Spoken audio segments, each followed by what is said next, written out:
$26.5 billion worth of damage.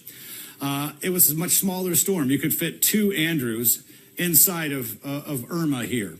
It's what we called an annular hurricane. It was smaller, compact, but they're like cannonballs as they move through. It reconfigured how we build homes.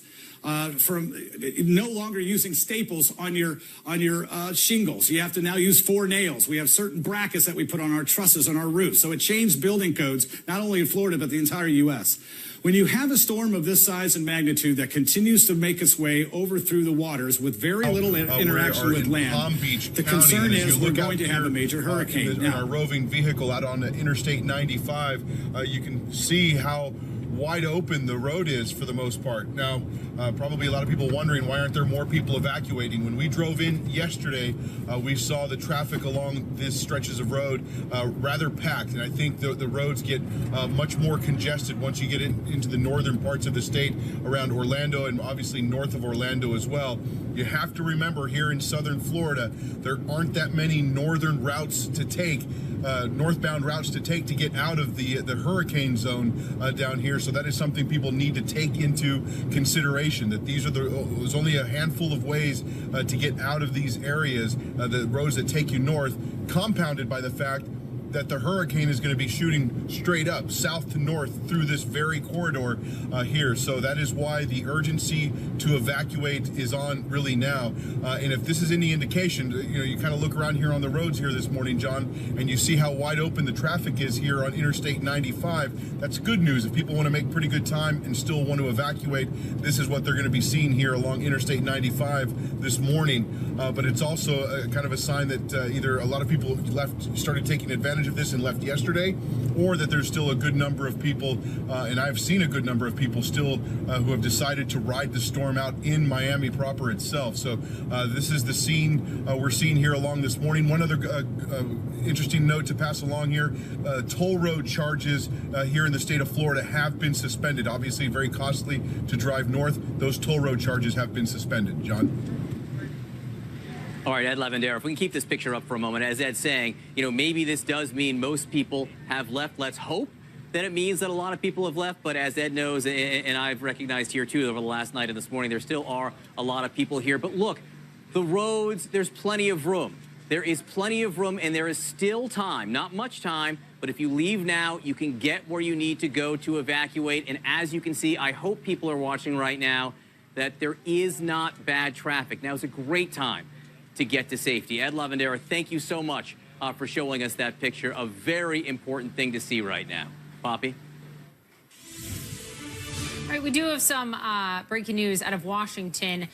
Lest you forget, Hurricane Harvey wreaked havoc on the state of Texas just a week or so ago. Right now on the House floor, you've got lawmakers voting on an initial relief aid package of just under $8 billion for the victims. People inside covering their heads as the shaking continues. Rubble from collapsed buildings in Chiapas littered the streets as rescue workers shoveled through the debris for survivors. I'm in Puerto Escondido, where a large earthquake just rattled this area. Reporter Jeff Paul of our CBS station KTVT was in southern Mexico at the time of the earthquake. It felt like a train was rolling beneath our feet, and then moments later, that's when we started to see the buildings shaking from side to side. It sounded like pieces of metal just scraping together. Video across the border in Guatemala appears to show power lines and transformers exploding. Mexico's President Enrique Peña Nieto told reporters they've already received reports of loss of human life and damage that cannot be quantified. Hundreds of miles north in Mexico City, the earthquake shook office buildings, restaurants, and even the famed Angel of Independence monument. Frightened people ran from their homes, worried they could collapse. I realized it was an earthquake right away, Mexico City resident Alonzo Canavas said. It was very strong. Jeff Paul from our Dallas-Fort Worth station, KTVT, is along the coast of southern Mexico in Puerto Escondido.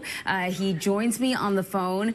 Jeff, you're actually, well, you thought you were taking a vacation from the news. Turns out that you're right in the middle of the news now.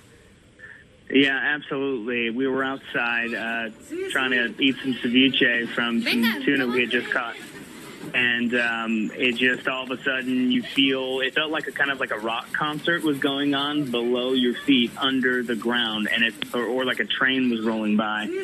And then moments later, you just see the big buildings out here, the 2-story houses along the beach just shaking from side to side. And I think what it really kind of started to set in what was happening was when you looked over at the pool and you saw waves in the pool, and the people I'm staying with were all just sort of, get to the center of the yard, get away from the buildings, and that's when you realize, wow, this is a pretty big earthquake.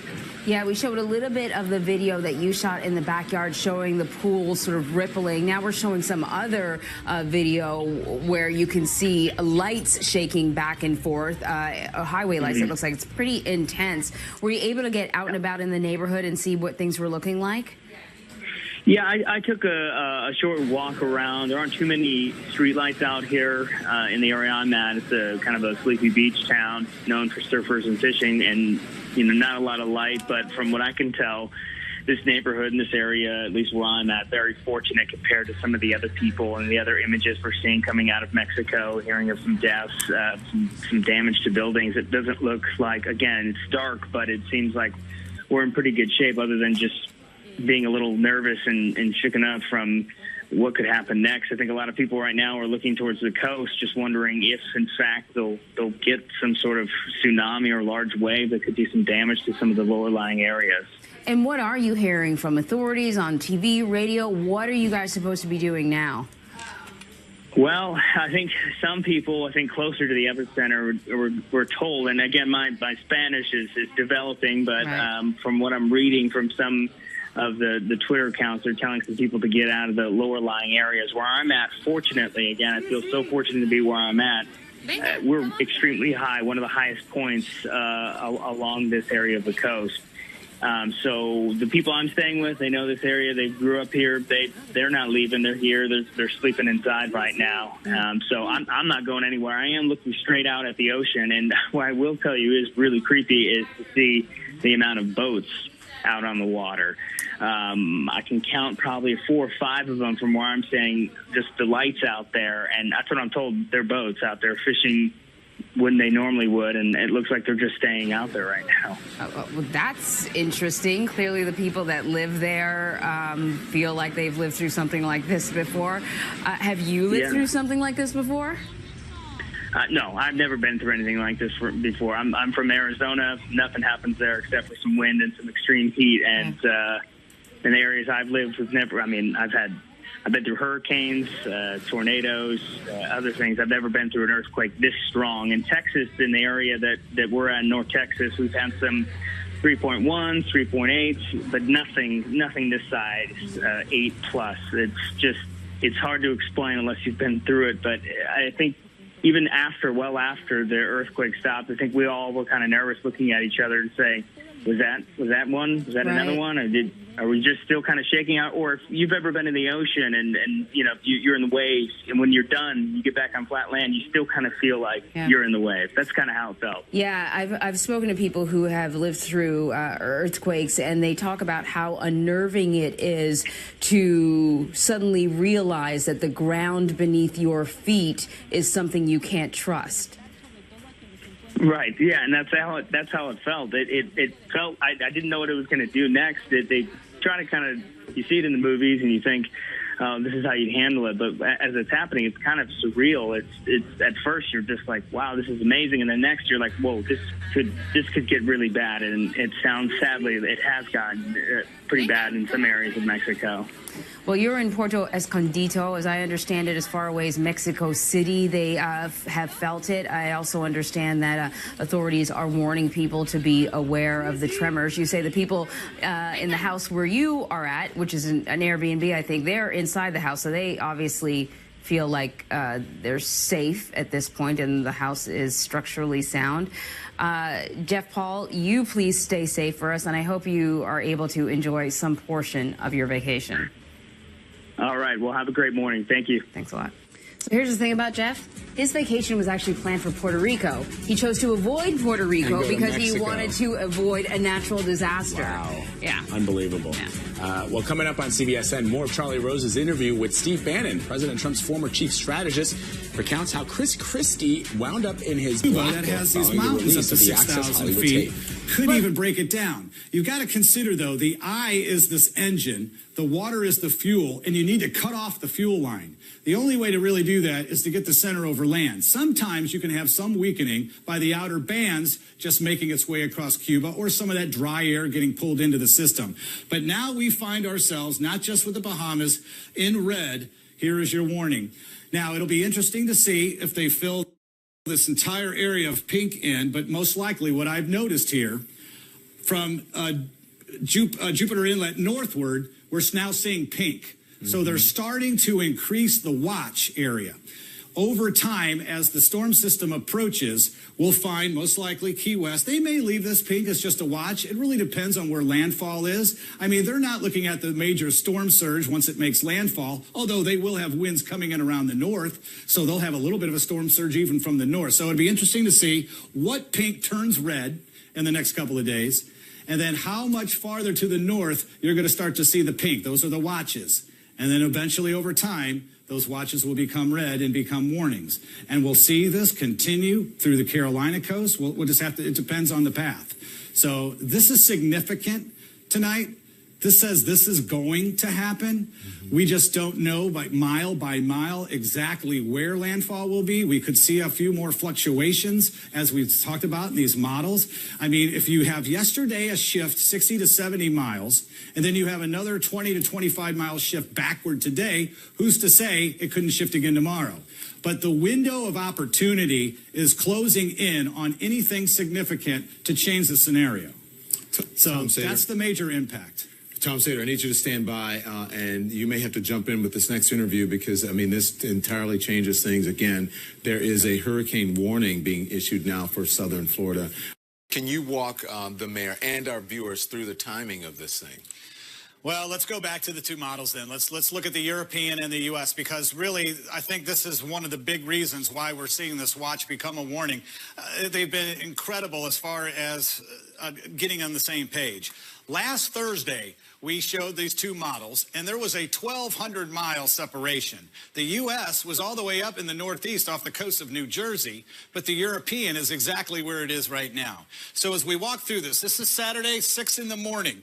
European's pretty close to the northern edge of Cuba, so that would tell you that just possibly there could be some interaction here. We don't know if it comes by and skirts over. I mean, again, you got 10, 15, 20 miles difference here north or south, and that's a big difference of being over some of the warmest waters around, warmer than they are now, or getting over land and seeing this thing get its fuel line choked a little bit. If we go a little bit now from Saturday at 6 in the morning, we'll stop it here. Once again, there is a slight variation between the two.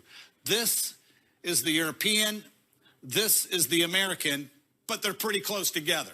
And once again, keep in mind, the storm surge, that's the area where you're going to have the winds wrapping in around and coming in. That's your storm surge. This is what we saw, of course, with Harvey, and you had those bands of heavy rain sliding in. You'll see possible tornado watches. We had over 200 tornado warnings just with Harvey that moved through it again. But it's the storm surge that's a big concern coming in and pushing the water up Biscayne Bay. Now, let's go a little farther. That is Sunday morning at 8 a.m. We'll slide a little further north. The European in the bright pink slides directly across the entire state without sliding really to one coast or the other. Again, the strongest winds, when you talk about, we're now at 165 miles per hour. It's going to get stronger. It'll probably get back to 170, 175. Those strong winds are only in the eye wall. So don't think that everyone is going to have 170 mile per hour winds. But when you are in that eye wall, you're talking about having an EF3 tornado, and we know the damage it does in some of the communities anywhere in the U.S., it's like such as Oklahoma and the Southern Plains. That's like the winds of an EF3 tornado for hour after hour after hour, 8, 10 hours, and we know the damage. Now, the U.S. model is half on the coast near Daytona Beach up toward Jacksonville, half on the coast, half off the coast. that could still be considered enough over water to continue that engine going, because if you're over land, remember, you're choking that fuel line with this, but it's going to take several hours for that to happen. I mean, this is still a massive hurricane. Don't expect it just to drop down to a tropical depression. And by that time, it really doesn't matter. You're in significant damage. But then you're still getting the bands of the water and, of course, the storm surge, then into Jacksonville. Last year, when Matthew stayed off the coastline, thank goodness it did, because the difference being off the coast, that's where the catastrophic damage is, and then inland we had light to moderate. But he just slided over on the coast, and everybody's in catastrophic damage like it is now. Jacksonville flooded greatly, of course, and that system was offshore. Which model, Tom, has been more accurate? Has it been the U.S. model or the European model? Well, the European handled Harvey tremendously to an unfortunate end. And as mentioned last Thursday, the European was here. It has not wavered most of the week. There's been some, variations, and that's typical, even if you're trying to forecast, a rainfall in your backyard variation. But it's just been amazing how the European's been there. The U.S. model has gradually trended toward this. There's going to be differences because they use different mathematical equations and logarithms. They take in account of different factors of the environment. I mean, by looking at these two, we call them two models. There are over 70 models that encompass these two. There's 50 for the European, there's 21 for the U.S. The European has better resolution. It takes longer to run the model. I think it's like a good 8 hours or so. We run the U.S. a couple more times because there's only 21 in the ensemble, the models. But you can't ask for a closer agreement. And this was like this days away, Don. I mean, it's really stunning. And if I can just get on a soapbox here, this is why the administration and NOAA in Washington should cut the funding for NOAA. I mean, this is why it took years and years to develop this. It's the best in the world. If you cut the funding, then you don't improve it anymore and you go backwards without the resources. And while you're at it, don't cut FEMA either, right? This is crazy what's going on with this. And my fear is the unknown across the entire state. And then even if it makes its way northward, we'll be watching flooding. I mean, we could have flooding again in parts of the Southeast and Tennessee Valley. And that goes on and on. Yeah, right up to where some of the folks are going, even up in Atlanta. I've been speaking to my friends in Atlanta and now becoming concerned. Tom, I need you to stand by. Mayor, with two kids, say winds about 10 miles per hour, which just means it's going through one of these eye wall. We've never needed to. We're going to hunker down. We have storm windows. But they live on the 11th floor, and we're talking about sustained winds of over 100 miles an hour. Right, and they said that they've been there 15 years. When's the last time a storm like this has hit? Yeah. Not 15 years ago, not 14 years ago, not 13 years ago. So here's the deal. And I live on the 10th floor here in Atlanta, Georgia. And if you have winds on the surface of 145 miles per hour and you get up 30 stories, all of a sudden you're 174. Now, I don't know how big his building is, but even if there are floors above him with windows that are breaking, because there are some buildings in Miami that are 700 feet tall. If you go up even higher than that, all of a sudden you're at 189, just relative to where you are in the hurricane. And then you realize when the storm finally does go away, that unfortunately all the streets are flooded. You can't get out. You don't have power. You don't have air conditioning. And now you're stuck there and no one can come get you. John, keep talking. Keep selling that guy to get out of there, because I wouldn't want to be anywhere above the second or third floor when it comes to that as the winds go up. Plus, the elevators don't work, and if you do want to go down and come back up, that's 11 stories. And, for me, an old guy, that's a lot. Back out here to the hurricane, we have a Category 4 hurricane going to make landfall in the Florida Keys. That's pretty much a done deal. All the models now are assuming somewhere between Isla Mirada and north to almost, let's say, Key Largo. I'll zoom in a little bit to show you exactly where it is. But 150 miles per hour. Even though it's that right now, it's kind of disintegrating out there with an eye wall replacement cycle, the water there is still very, very warm. And then it gets to Atlanta, and the winds there could even be around 75. So by tomorrow morning, we're still not blowing hard yet. But by tomorrow afternoon, the Keys are blowing 50. Miami's blowing 45. And then you watch this white part. That's the eye. That's the 100 mile per hour or greater wind gusts around the eye of the storm. The eye wall on the right side of the eye wall, anywhere from Key Largo down to Tavernier, that's where the heaviest wind damage will be. The storm surge will be as well. Now you put the center of the hurricane in the Everglades and you think, oh, it's over land. It's going to die. There's no land there. That's still water, very warm water, so the storm actually expands when it hits the Everglades. Winds where John is at 100 miles per hour at least, 120 possible. But both sides of the peninsula, both sides of Florida are getting the pink wind, and that's well over 75. Everybody gets a hurricane wind when you have a hurricane this big, Poppy. Indeed, Chad Meyer, thank you so much for staying on top of all of it for us. On the phone with us now is the director of the Miami-Dade Police Department, Juan Perez. Thank you so much, sir, for being with us. Let me just get your take on emergency response, okay? Because a lot of people that are going to ride out this storm are saying, you know, we don't think it's going to be as bad as they're predicting. If it is, and they call 911 in the middle of the storm, the governor says, you guys aren't going to be there, right? Well, after a certain point, you know, we are mobilized and you know, in Alpha Bravo shifts, minimal 12-hour shifts, and much more, obviously, during this storm. But after a certain point, it becomes a risk for first responders to be out there and utility workers and so forth. So we will have to bunker down as well. So there will be a point where 911, we're not going to be able to get to you at the time that you make that call. And then as soon as the storm winds decrease, that we can go out safely again, we'll try and get to you.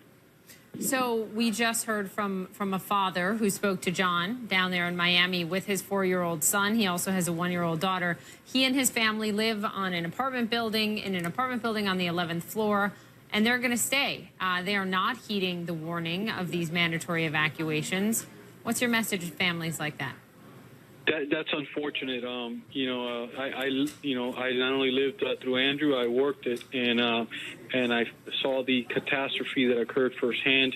I think a lot of folks, unfortunately, are taking that stance. You know, they looked at the size of the storm when it was 185 miles per hour, and you know, they were mesmerized for it. Now it dropped 30, 35 miles per hour, so it's at 150, and for some, you know, odd reason, they feel that is much better, and it's not. You know, you know, we're talking Cat 4, but it's a high, and it's a few miles away from being a Category 5 again. And Andrew came at that speed, and it was catastrophic back then, and this will be catastrophic for us now. So they should heed the warning, seek shelter. There's plenty of shelters available, and only a small number of people are taking advantage of those shelters up to this point. Hopefully that today we get a lot of folks into the shelters, and if they're not going to go to a shelter, go to somewhere safe, friend's house, family, relatives that you know, have shutters and the appropriate measures have been taken, and the necessary supplies to carry over for at least 3 days while this storm hits. Officer Perez, what do you need right now? Because the governor spoke about how Florida could always use more volunteers in a situation like this. What does your department, especially Miami-Dade, need right now? Well, right now, we don't need anything at this point, but post-storm is when we'll be making those assessments and communicating with the state EOC run by the governor, and he's already contacted us. He's been down here a few times. We've had the communications of what the capabilities are of the state to come assist us. Unfortunately, with hurricanes, we've had a few down here, and with hurricanes, you don't know what they bring.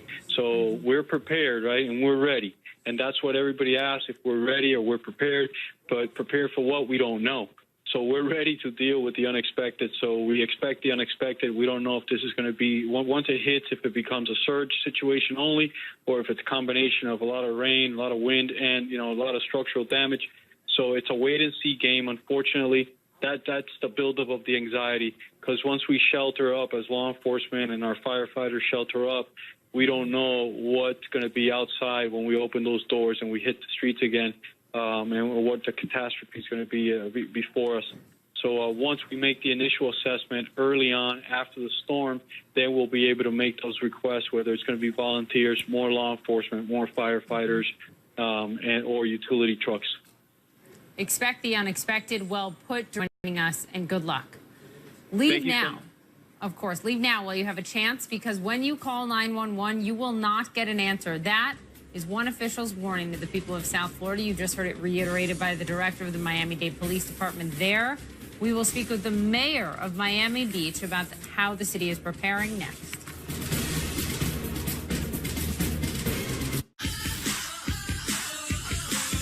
replacement cycles, it could gain its strength back and most likely will.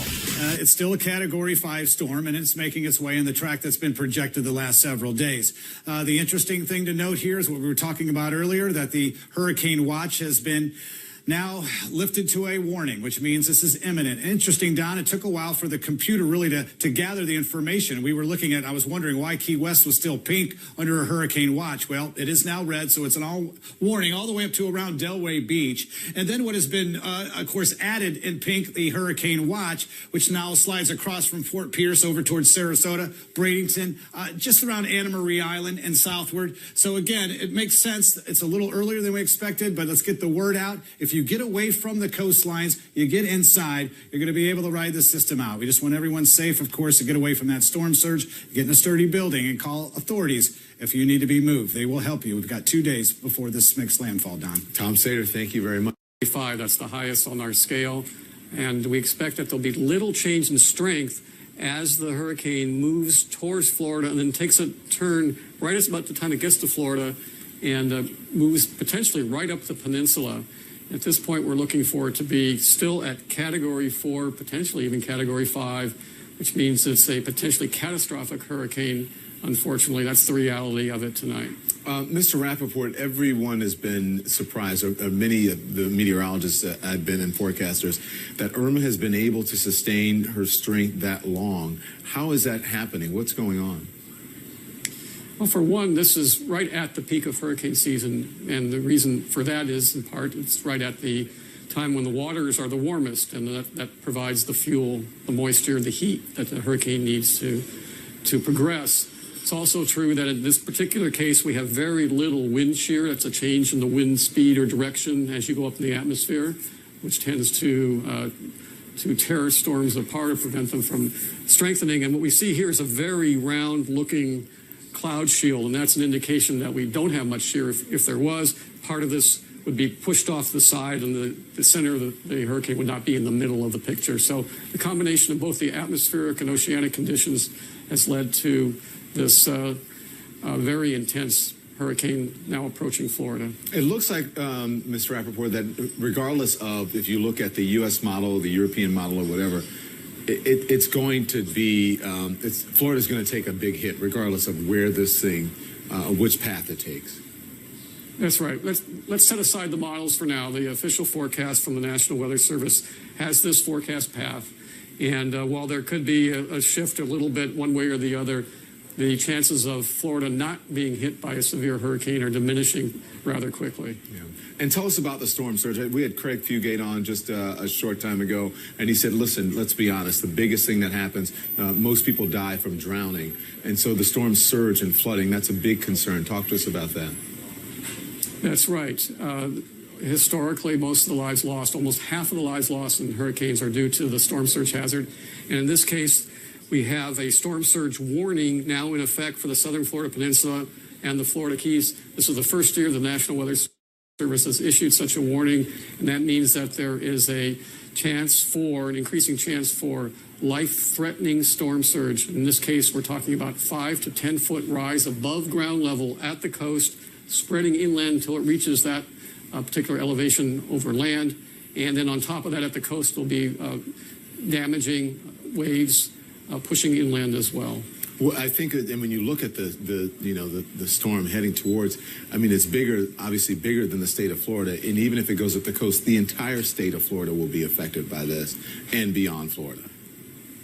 That's right. Now, what you saw there was a little misleading in terms of the size, but here we can take a look at the size. A lot of colors here, but I'll boil this down to, this is the size of the tropical storm force winds. Mm-hmm. And this is the size of the hurricane force winds.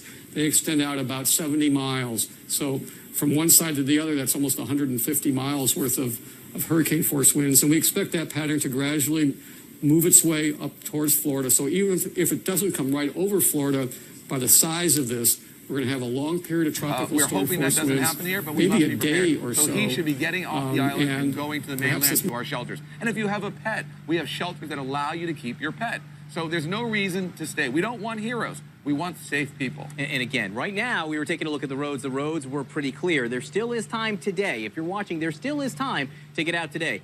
Tomorrow, it might be too late. Look, I have seen pictures of you walking in Miami Beach on a sunny day. Right. When it's flooding. You get what is now called sunny day floods during high tides. Sure. This is low-lying. The storm surge has got to be one of the biggest areas of concern. No question about it. You know, there's always a misconception. We've been able to raise our roads, put in pumps. So sunny day flooding, which is, of course, sea level rise, we're able to work and rectify. But there's no ability to handle or stop water from flooding from a hurricane, let alone a massive historical hurricane like Irma. What happens to the people who do stay? I was trying to explain to that man, maybe he rides it out on the 11th floor the day of the storm, but is Miami Beach going to be cut off? Absolutely. What's going to happen is this. First of all, let me just say, we have buses, we have trolleys coming to pick people up. We will take you to the shelters. If you don't want to get there on your own, we'll take you. But what will end up happening is that that storm approaches and it starts to hit, our first responders will be bunkered down. Some of them with me in a shelter on Miami Beach, which is our operations center. And a lot of them will be in the mainland coming back here when it's safe for them to get here. So in other words, there will not be services for these people. They have to understand that. That's why I recommend, I urge, I demand that they please leave Miami Beach. And again, and after the storm, the bridges, who knows what status the bridges will be under? What will be the response after the storm? Well, after the storm, we have an entire protocol in place. The number one thing we need to do is clear the roads. We must clear the roads. Clearing the roads allows our first responders to go and survey the city and do what they need to do. And of course, at that point, be able to talk to people that may possibly be in need of help.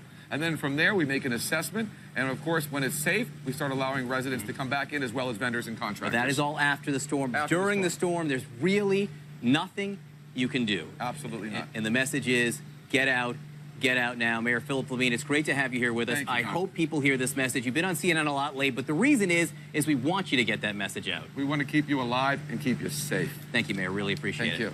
All right, Poppy, we are hoping people hear that message. Let's go back to you in New York. Look, he said we demand that they get out, and hopefully they heed that warning and the demand from the mayor there who knows best. John, thank you. We are moments away from an update from the National Hurricane Center on the latest path and intensity of Irma. Take a look at this, because this is a live picture coming up of Miami Beach. Looks perfectly sunny, beautiful right now, but do not let it confuse you. Things are about to get ugly, and we are keeping an eye on it. John is there live. We've got team coverage all day long and all night long. We do have some other breaking news that I want to update you on. At least 29 people are now dead after this powerful 8.1 earthquake shook the coast of Mexico near the border with Guatemala. The quake, which Mexico's president is calling the strongest in 100 years, destroyed several buildings. Look at it there. Rescue workers on the scene of a collapsed hotel say there may be 4 people at least trapped inside still. This quake was so big that it rattled parts of Mexico City, which is 600 miles away from the epicenter of the earthquake. High waves off the coast of Mexico and Central America also in the wake of this. We'll keep an eye on this and, of course, be tracking Hurricane Irma as she barrels towards Florida. Stay with us. We'll be right back. Much as 10 hours of hurricane force winds where the center comes ashore. Ed Rappaport, thank you, sir. I appreciate your time. We'll see you soon here on CNN. Perturbations, and by that I mean we could see it just kind of zigzag a little bit across the region, but generally overall it's moving towards the west-northwest, and it's a mover. It's not like Harvey. It's just going to spin around and linger and be quasi-stationary. This is a fast-moving system. That is the big problem, because that wall of water, that storm surge, at least now for South Florida, could be between 5 to 10 feet. But prepare for the possibility that you could see something even more than that, because across the Bahamas, we're looking at 15 to 20 feet. You have to remember, there's a lot going on here. There's still plenty of water. It's very warm. There's nothing that's going to shear this hurricane. It is massive. It's going to take a lot to interrupt what's happening as we see it make its way, march towards the west-northwest, and perhaps, at least according to both of the computer models, just kind of move right down the spine of Florida. So it is going to affect South Florida. As it does, the computer models are saying kind of different things. Here's the spaghetti plots. They're in pretty good agreement, although it does look like later on in this time frame, one brings it a little bit further towards the north in South Florida. The other just kind of brings it down across northern sections of Cuba. So there's a little bit of a difference there, maybe as much as 60 miles, maybe 100 miles difference, and that's about it. But you have to remember, very warm water temperatures here in the mid to upper 80s. And then it starts to make that turn towards the north. When that happens, whatever is in that white right front quadrant, that's where you're going to see the most powerful winds. You're going to see the strongest surge. You're going to see the potential for tornadoes. It's not a lot of times we mentioned that, but that was one of the things associated with Harvey as well. And then we start to move it more so into South Georgia, less so into the Carolinas. But don't focus on the track just yet, because there's still a lot going on here, a lot of changes. As I mentioned, that perturbation or these little changes that take place, but overall that movement is just in one direction. By Saturday 8 p.m. it is lying just off the coast of Florida. Saturday p.m. This is a broad system. It encompasses over 300 miles. Essentially, you could lay this over top of Florida and have the entire state be impacted by Irma. There you can see by Sunday, it moves inland, maybe over Lake Okeechobee at 115 miles an hour. So as it interacts with land, it's going to lose some of its components. It's going to lose some of its energy, but not a lot. Not a lot. Not so much that you're going to overcome the idea that food is going to be available, that electricity is going to be available, that there is going to be gas available, all of those things. Now just remember, and if you are not exiting Florida or thinking about exiting Florida, by tomorrow, it just may be too late. All right, here is one of our models. This is a European model. Here we have Key West. That's kind of the bullseye for the European model. Taking it in right across the Everglades region, just about towards, just to the west of the center of Florida. What happens with the North American model? All right, here we go. There's Key Largo, so it's a little bit further towards the east. But either way, if you put them on top of each other, they're both impacting South Florida, and in a big way, perhaps as a Category 4, perhaps as a Category 5, and pummeling areas that will make it very difficult for a lot of people to survive. So, Don, there are so many issues here. We'll get another update from the National Hurricane Center coming up in about 2 hours. But this is just a strong, strong advisory for folks to get out while they can. Already devastating, and that's good advice. Get out while you can. Thank you, Karen McGinnis. We'll check back with you. Plan for the worst, hope for the best, but you've got that plan. Right now, the storm about, as you said, about 60 hours, 650 miles from South Florida. Landfall will be Sunday morning, Cat 4. High-end Cat 4, 140, 145 miles an hour. And the new details coming in, the track has shifted west, not east. So this is what it does. This is the track. Friday night, Saturday, 160, 155, 155. So it could still be a Category 5 hitting South Florida. So they're going to be on the really bad side of this, and we're going to be on the bad side. Right now, the track brings it very close. It's going to be, again, there's a lot of wiggle room here, but the center will be somewhere near the I-4 corridor. And this is going to be a very large, powerful hurricane, likely a Category 2, possibly a 3 to the south. It will be weakening, but it may be gradual to weaken because it's going to start over the Everglades, which is essentially a big body of warm water. Right now, hurricane watches will likely be extended further north, and we're going to be watching out for any changes coming up here with the winds. Now, the track, again, if you just use a rough line, is right through here. Again, this will shift around a little bit. Strongest winds will be south, where the storm is going to be coming on shore a little sooner, a little stronger, and on the east side. So I expect possibly major hurricane force winds, over 100 miles an hour possible, maybe a little stronger. Kissimmee, St. Cloud, Harmony, over toward the East Coast. I'll be tweaking this as we get more information. This is all happening minute by minute. The rest of the area, pretty much all of us, still the potential of hurricane force winds on Sunday night, early Monday morning. Greg? Miami? Yeah, unfortunately, Don, the last couple of days we did have a window. It was shutting on us that maybe the system would miss and move out away from the Outer Banks into the Atlantic. That window is shut completely. Somebody's going to get socked. And it does look like it's going to be southern Miami and may make its way south and north across the entire state. Now, we had a pressure drop at 8 p.m. The winds take a while to catch up down to that pressure drop. So the pressure drop means it's trying to get stronger. We did lose 5 miles per hour a little earlier today at 175, but you wouldn't know the difference. The video that you were showing of the Turks and Caicos looks just like it did in St. Martin and Barbuda. So again, everyone needs to really look at that because that's what's heading in our direction.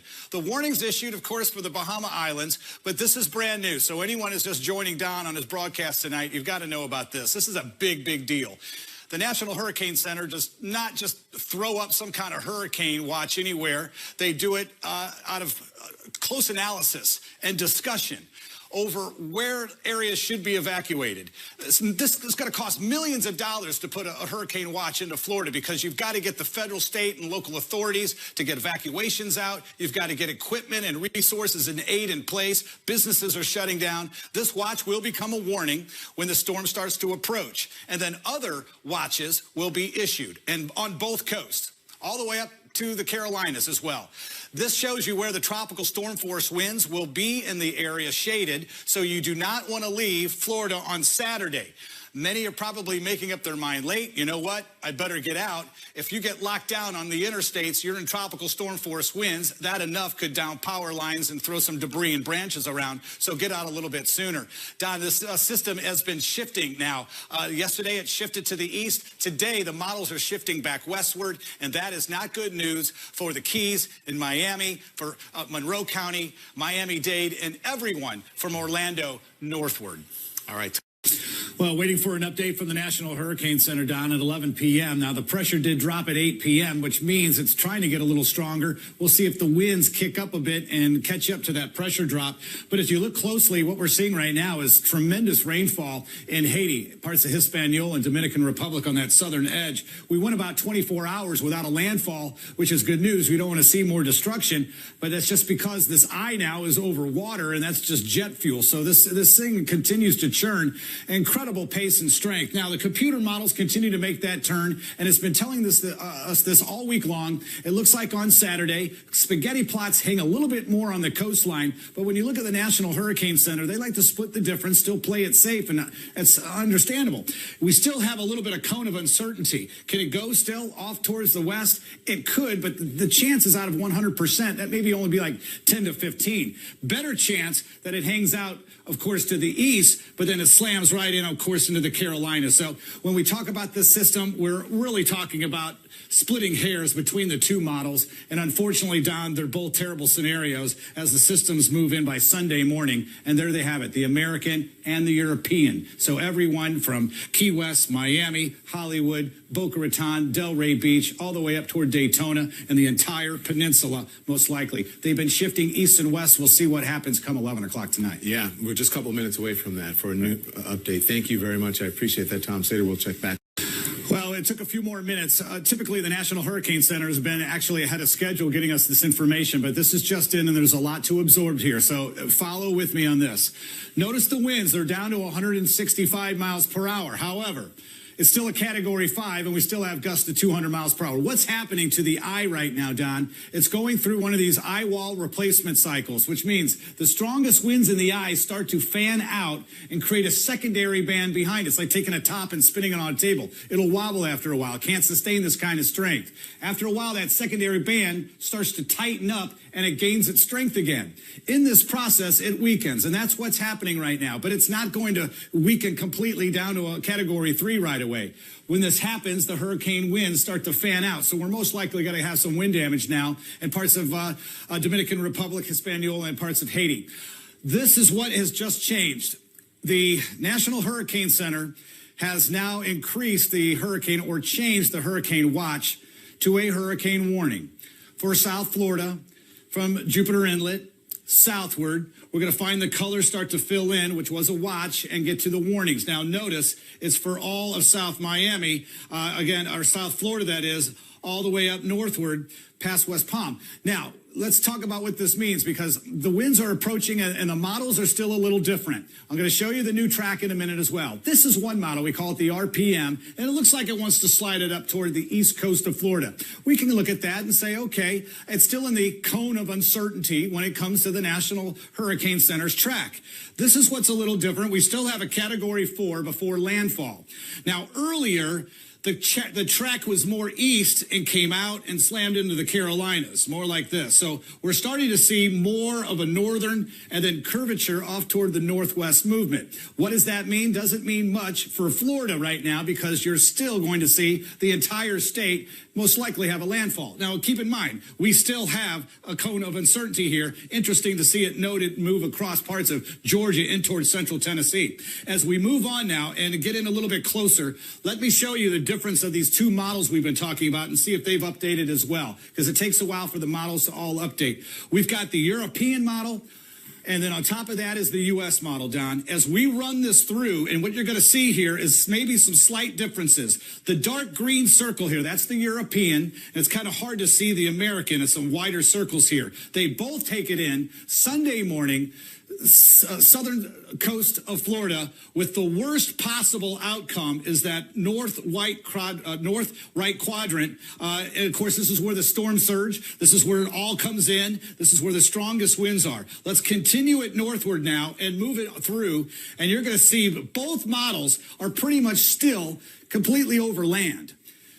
The U.S. model has justified itself a little bit more on the coast. So if we have this occur with the U.S. model right in here, that'll continue to feed off those warm waters on the coast and pretty much create a line of destruction along the entire East Coast line. But again, if we continue just to look at the European, we will have, no doubt about it, hurricane force winds extending outward about 100 miles, tropical storm force winds from coast to coast, and if we take it further, even another step, let's see where it goes. So it does seem to want to follow the National Hurricanes forecast. It is still a Category 4. Up. It turned to a Category 4 overnight because we are in an eye wall replacement cycle. Notice the eye is kind of ragged there. There is an eye wall on the outside and there was an eye wall on the inside. The eye wall on the outside kills the one on the inside and then takes over and then gets smaller, and the storm regenerates its power, sometimes stronger than before. There is the big eye wall. Now, when it gets tighter, that's when the storm will gain wind speed. Wind speed is not important. This is a surge problem. This is going to be a surge of 10 to 12 feet across parts of the Florida Peninsula that will inundate so many low-level houses, especially the Keys, all the way through anywhere around Key Biscayne. That's all very low. On the other side, Cape Coral, Naples, Venice, all going to be inundated with 6 to 10 feet. It hasn't changed much. We still have an 8 a.m. arrival somewhere very close to the Florida Keys. Isla Mirada, I would say almost to Key Largo, that right in the middle there. We were watching the European versus the American model yesterday to look for any differences. And there were many differences yesterday. The American model was over here in the Atlantic. Well, now the red line, the American model, is no longer in the Atlantic. There aren't really any more places for this to go. They are now side by side, the European and the American, completely agreeing all the way up through Orlando and eventually even up into Georgia. By the time it gets to Atlanta, so many people came here trying to escape the storm. Their wind could be wind about 70, 75 miles per hour. So now let me get you to a couple of maps that I want to take you to. Here's Florida and the Keys. Here's Cuba, the storm right about here. I'm going to zoom into the Keys. This is where the European model is taking the center of the eye. This is Marathon. This is Key Colony Beach. This is Vaca Key. This is Fat Deer Key. Up here, LaGrasse Key, and then even toward Duck Key. This to the north is where the American model is taking it, right to Isla Mirada. Worldwide Sportsman is there. The Islander Resort is right there. Where does it go next? It goes into the Everglades. You think, oh, great, it's going to hit land.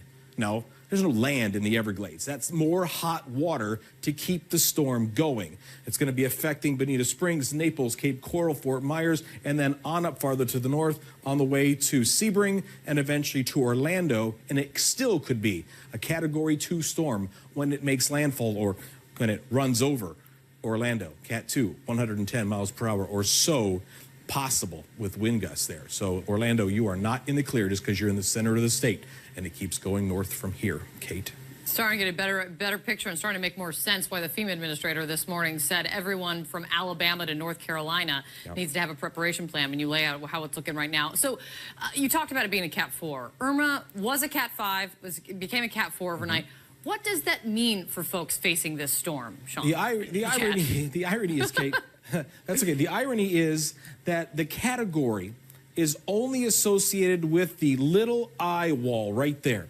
That's where the category comes from because that's where the wind speed is the greatest. The pressure of this storm is significantly lower than Harvey. So this inner core is such a big breathing mass that we're going to have more surge than Harvey, maybe more rain. We're just going to spread it out because it's moving. But we don't really care about this little eye wall. That's how Andrew got to be such a notorious storm.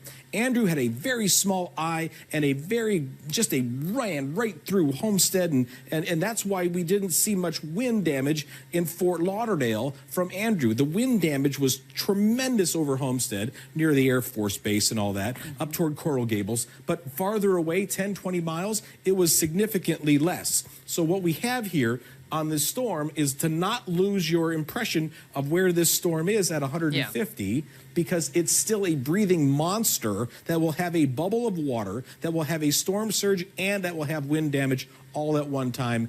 It is so, we showed a picture of Andrew. It is so much more powerful than Andrew, not just bigger.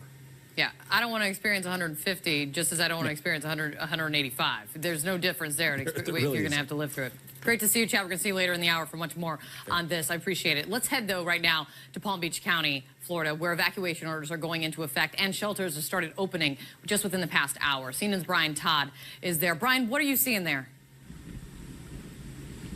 Well, Kate, as we tick through these final hours until the hurricane hits in this county, these are very anxious moments. You mentioned the mandatory evacuation order that started 1 hour ago. Now, that is for Palm Beach. This area over here to my left, your right, our photojournalist David Brooks is panning over there. That's Palm Beach. That is the barrier island. That mandatory evacuation applies to Palm Beach, those low-lying areas there, and some mobile homes on that island. They're trying to get people across these bridges here, across the intercoastal waterway to West Palm Beach, which is now just behind me. We're standing here in West Palm Beach. They got to get people across the water and over here to West Palm Beach. And it's a challenge because a lot of people want to stay hunkered down. Some people think they can ride it out. Authorities here are telling people that's a big mistake. Get off that barrier island. They expect 5 to 10 feet of storm surge here. What does that mean? This water level is about 5 feet below where I'm standing. It's going to come up at least to where I'm standing and maybe 5 feet above it with some wave activity mixed in. So this whole place could be inundated, but that barrier island is going to be even worse. They're telling people that they just cannot procrastinate. Just a few moments ago, I spoke with Bill Johnson. He's the head of emergency management here in Palm Beach County. I said, what are you most worried about? He said, in a word, procrastination. He does not want people caught on the roads on Saturday and especially into Sunday when this thing hits really in earnest here, when it's going to feel the brunt of the storm. Another huge challenge, especially here in Palm Beach County, not just getting people off these barrier islands and inland, but getting the elderly to safe places. There is one special needs shelter opening in Palm Beach County in West Palm. They may open another one if they need it. They're trying to get as many elderly people in there as possible, but a lot of them want to stay hunkered down. They have caregivers. They don't want to move. That is a big concern. I just spoke to the head of an Alzheimer's care place, a small place. It's a small house, but it's an Alzheimer's care place. The owner said he's going to evacuate them from one of his facilities to another one, not into a shelter as of yet. He didn't know all the details about the shelters, and he's trying to find that out. I said, what's the biggest challenge in trying to do this? He said, again, these are Alzheimer's patients. They don't know what's going on. They ask a lot of questions. We have to try to calm them down and get them to a safe place. That's a huge challenge here, Kate. High concentration of elderly people here in Palm Beach County. They've got to get them all into safe places, and they got to get communication out. They've been doing that for days, by the way. But again, in these last final hours, that's critical. Yeah, and knowing where to take them and making sure that it's safe, that it will be open, and that it can accommodate their needs. That is a huge deal, and that is a really important part of this. Brian, I really appreciate it. Thank you so much. We're going to keep getting the word out, and Brian, you're going to stay in touch with them to make sure we have that and watch it as the hours tick by. Brian through Todd the is there entire for us. state, So let's talk right now to the into mayor Georgia, of West Palm parts Beach, of northern Jerry Alabama, Moyo. and central Mayor, Tennessee. thank you so much for joining us. What are you telling residents right now? Well, we're telling them that if they're in an evacuation zone, they need to evacuate. It's not safe to stay there, and it's important that they move out. We have an evacuation zone right along Flagler Drive where your reporter was standing, that area will probably see storm surge. Are people, as far as you can tell, as far as you're hearing, are they heeding the warnings in West Palm, or are people saying that they want to stick it out? Both. You know, we do see that a lot of people have left. Our roads were very crowded all day yesterday. They seem a little less so today. So I think that the people who are leaving have left. But there will always be a few people who will want to stay in their homes. Do you expect at this point that mandatory evacuation zones, that they will expand today? We're not projecting that. We have looked at our flood maps, and it appears that the areas on our flood maps that would flood coincide very well with the evacuation zone. So I don't expect it. We have Zone C is a voluntary evacuation, so people can decide to leave or not. A and B is on mandatory evacuation. Mayor, what are you most worried about right now? I'm worried about the wind. You know, we're talking about very high gusts and the kind of damage that it's going to do. And I worry about everybody's safety. I want to make sure people are, if they're staying in their homes, that they have their windows plywooded or their hurricanes shut up, that they have food they need, and they find a safe place in their home that will be protected from the wind. If they're staying. The wind is going to be very strong. At what point are you telling folks that it's going to be too late to get out? Well, we're telling people that they should be off the roads tomorrow. Hopefully, if there's any traffic to be done tomorrow, any leaving tomorrow, they'll do that early in the morning and get out. But we're going to start seeing heavy winds by noon and of course later. So people need to get out now if they're going to get out.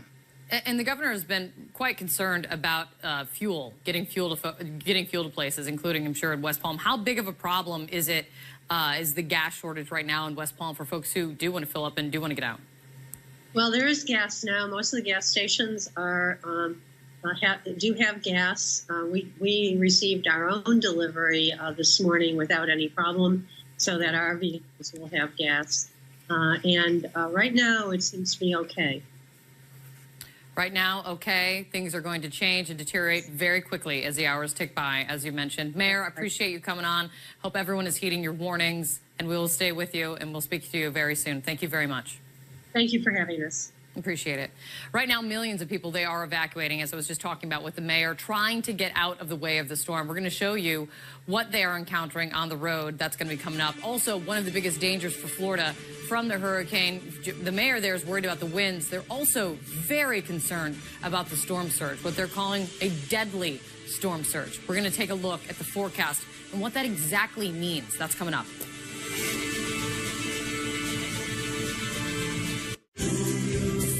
So that's an extremely interesting, noteworthy event tonight, that now we're starting to see that we have a warning in place for southern Florida.